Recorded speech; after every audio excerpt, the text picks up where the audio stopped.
Hello, good evening. Thank you for, before I read from the text, I ask to prefer the things that I want to say. Basically, my language is Hebrew, very good. German, I'm not speak yet, and my English is so-so. So I use Google Translation, and my daughter helped me. So I hope that I would do too many funny things in the English. You know, we all know that it's very difficult things that we are talking about them today, but usually I try, even when I deal with very hard things. My father, that he is 100 years old and he is refugee in Be'eri, time to time said, you must continue to laugh in this life if you want to survive them. So I try. And now I will read you the things that I prepare, and I'm very, very מתרגשת. It's exciting to be here.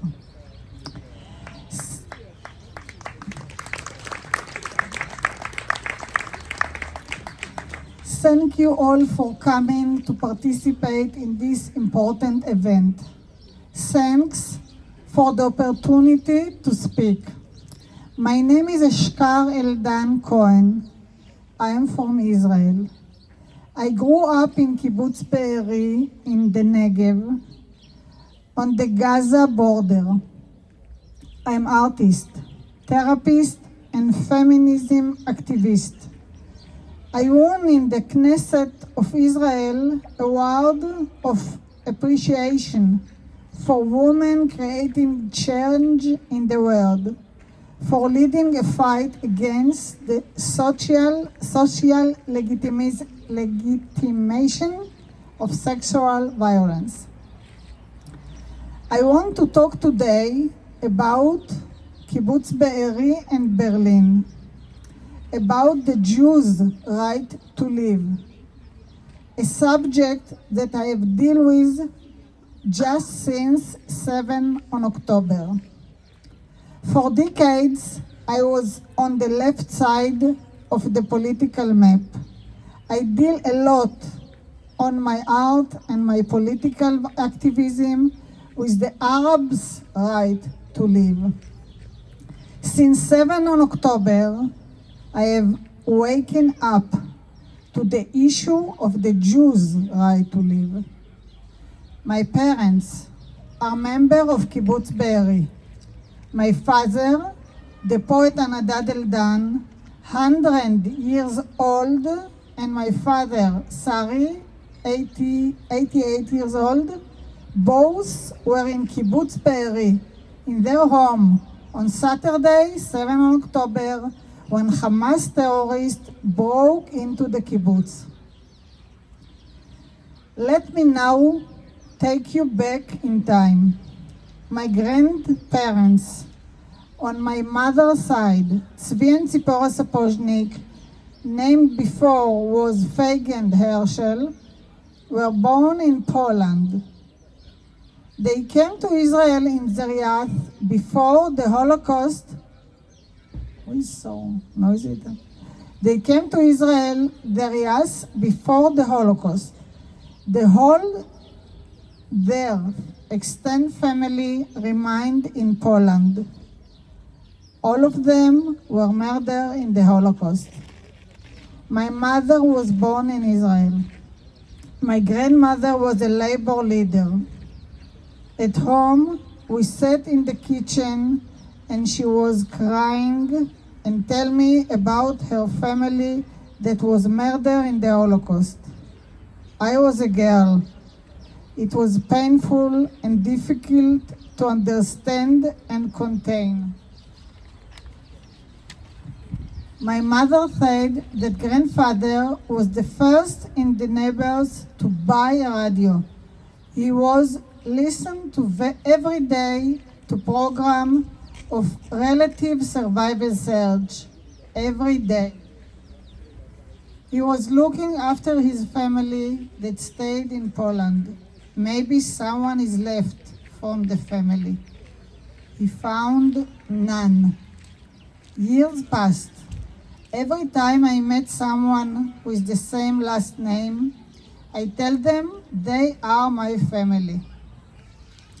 Grandma refused to accept compensation. She said, "The blood of my family cannot be bought with money." My grandparents built their lives alone through hard work. Looking back, I understand that they were very poor, but I never felt it then. I felt great love and pride and sadness that I could not contain. My father was born in Poland. He immigrated to Israel at the age of 9 when he was a child, before the Holocaust. He joined his father, who came to Israel before him. Grandfather Noach Bleiberg,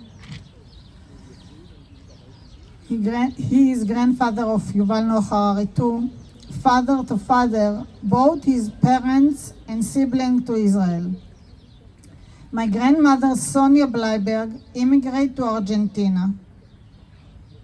My other grandmother, Herta Bleiberg, grandfather Noach, second wife, I hope you are still with me in all of this family story, arrived to Israel from Czech Republic, together with grandfather Noach. Only one brother of grandfather Noach remained in Poland, Uncle David. He was murdered in the Holocaust. On my mother's side, we didn't have an extended family. Only mother, brothers, and grandparents. Mom grew up with only her parents and her brother.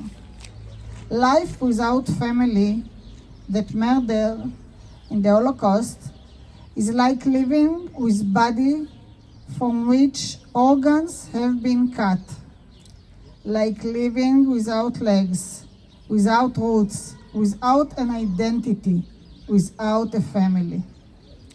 It is to live the lack, the terror, the absence every day.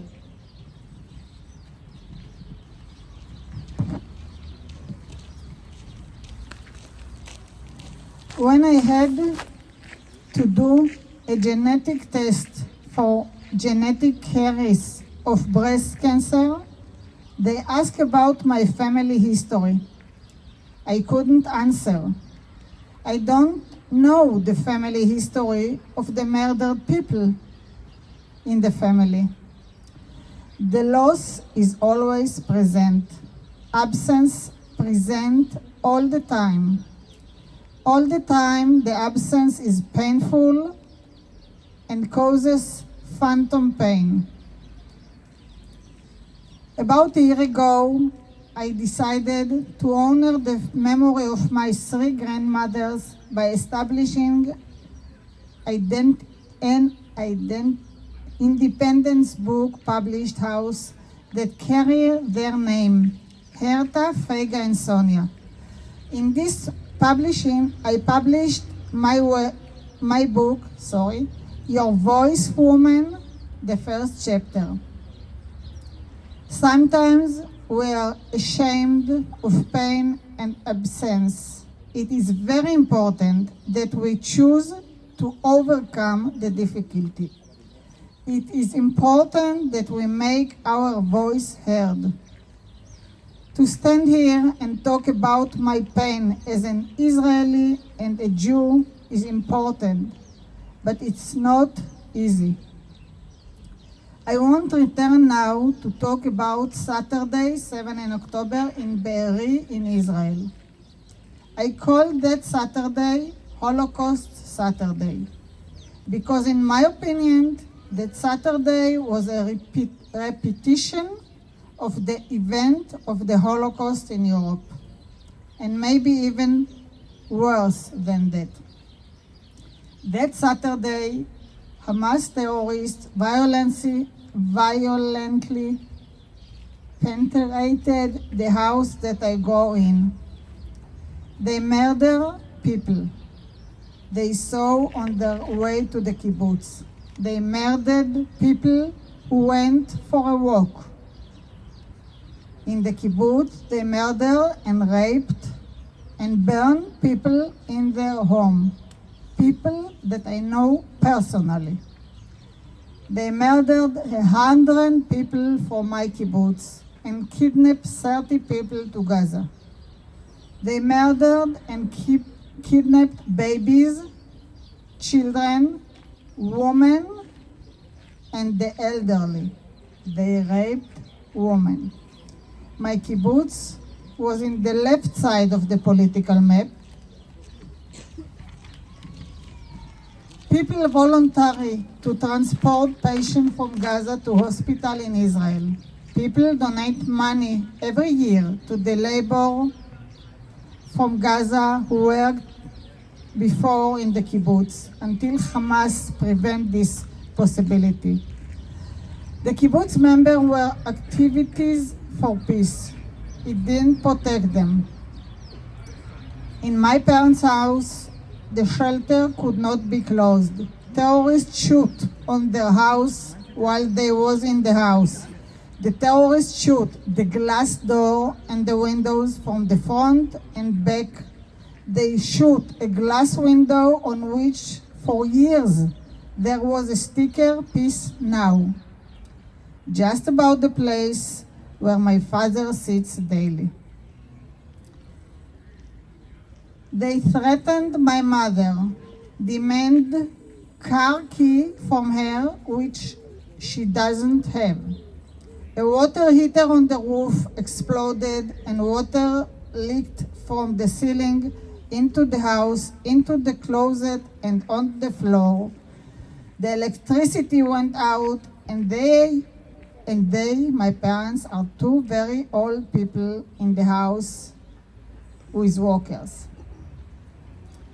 I have no idea what kind of miracle saved my parents when all around them, their neighbors were murdered and burned alive.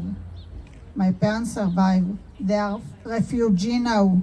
My father keeps asking to go back home. Be'eri community is community with special strength. They are pick up their pieces and rebuild, but the pain of loss is terrible. I call 7 on October Shabbat Shoah, Holocaust Saturday, because the Holocaust is back. Murdering Jews in their home just because they're Jews. The current German government is mostly on Israel's side, and for that I am thankful. This is an important amendment, tikkun, to the dark days of the Holocaust.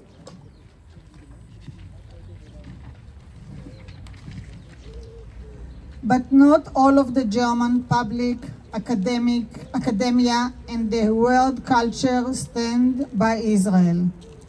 A man I met near Stolperstein in memory of Jews who murdered in the Holocaust told me that Bibi, Prime Minister of Israel, to blame for everything. I asked him what he thought about Sinwar, the responsible for the massacre that Gaza do in Israel. He didn't know even who it was.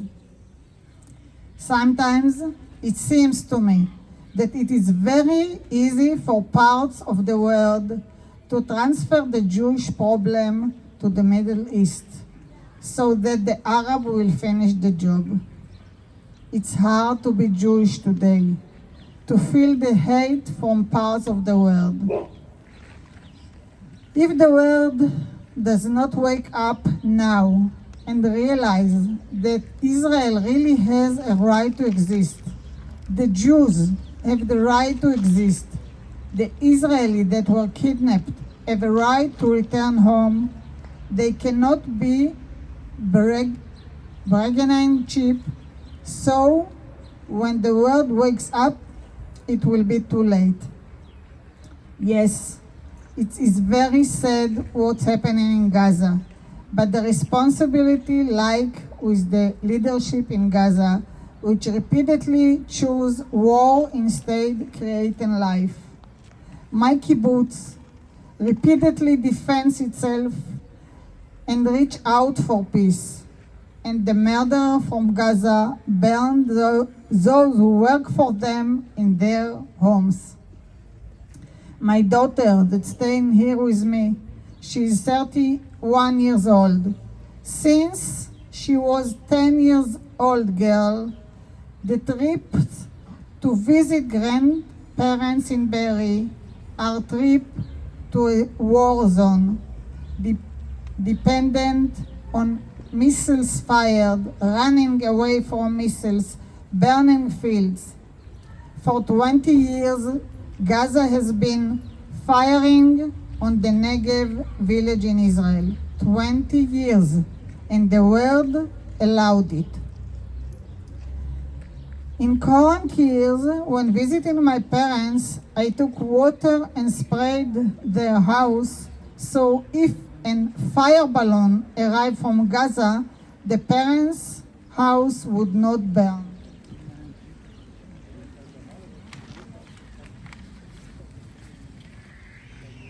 This reality needs to change. The world should take responsibility to protect the right of Jews to live in peace. The world should ensure the immediate release of the Israelis whom Hamas kidnapped from their homes, those who are still alive, and ensure the return of the bodies of the murderer. To finish, I want to read my poems from poem for Liraz that were written following the death of my sister Liraz Gal Eldan, who died years ago and was buried in Kibbutz Be'eri. Every year we went to her grave. This year we could not go to her grave because of the massacre that Hamas carried out in Be'eri.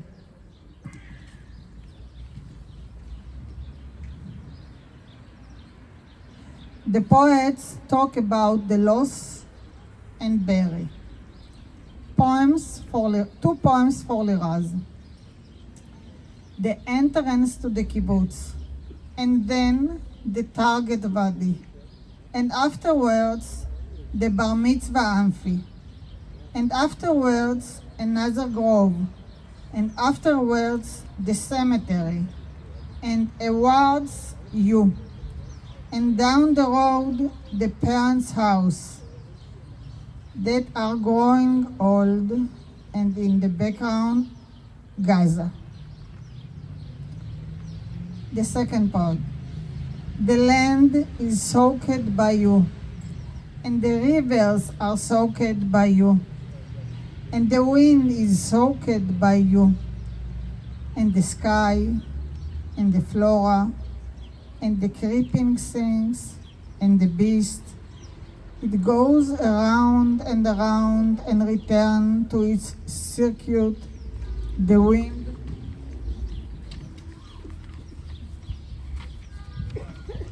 and with it you, breathing us into you.